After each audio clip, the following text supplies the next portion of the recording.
আমি একটা ছোট্ট কবিতা আবৃত্তি করব। এই কবিতা আবৃত্তি করতে সাথে একজন পার্টনার লাগে, একা একা সাহস পাচ্ছি না।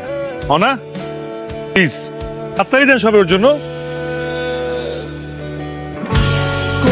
আমি তাকেই শুধু দেখি, আকাশের নীল জোছনা দিয়ে মাখা, কি পল্লব তার বনফুল দিয়ে ঢাকা, তুলির আঁচড়ে ফুটে ওঠা কোনো মুখ, নবীন শিল্পীর জল রং দিয়া। একই পরে আমি সারাক্ষণ শুধু তাকিয়ে। Thank you Rafi. তোমাকে না আমি প্রথম যেমনটা ভেবেছিলাম, তুমি ভেতরে মানুষটা একদম অন্যরকম। কেমন?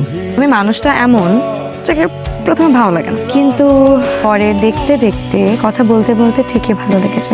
যাক, অন্তত তোমার তো আমাকে ভালো লেগেছে। তোমাদের বিয়ে কবে? কি সিদ্ধান্ত নিল?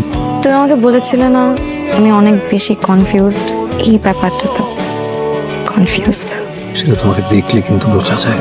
কি বুঝেছেন একটু শুনি। জয়ের ওভার কেয়ারিং নেচারটা তোমার খুব একটা পছন্দ না।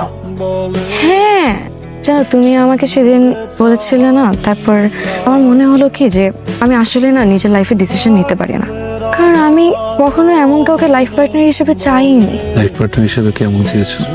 এমন কাউকে যে আমার খুব ভালো বন্ধু হবে, যাকে আমি আমার মনের কথা সব খুলে বলতে পারবো।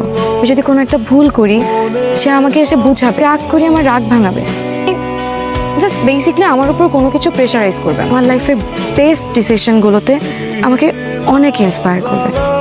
এমন কাউকে চাই। তোমার ওয়াইফ না অনেক লাকি হবে। এটা কেন বললা? কিছু তুমি দিলি সবার সাথে মিশে যেতে পারো, হাসি খুশি বিন্দাস। সব থেকে বড় বিষয় কি জানো, তুমি মানুষের বাহিরটা না এতটাও বোঝার অনেক ট্রাই করো।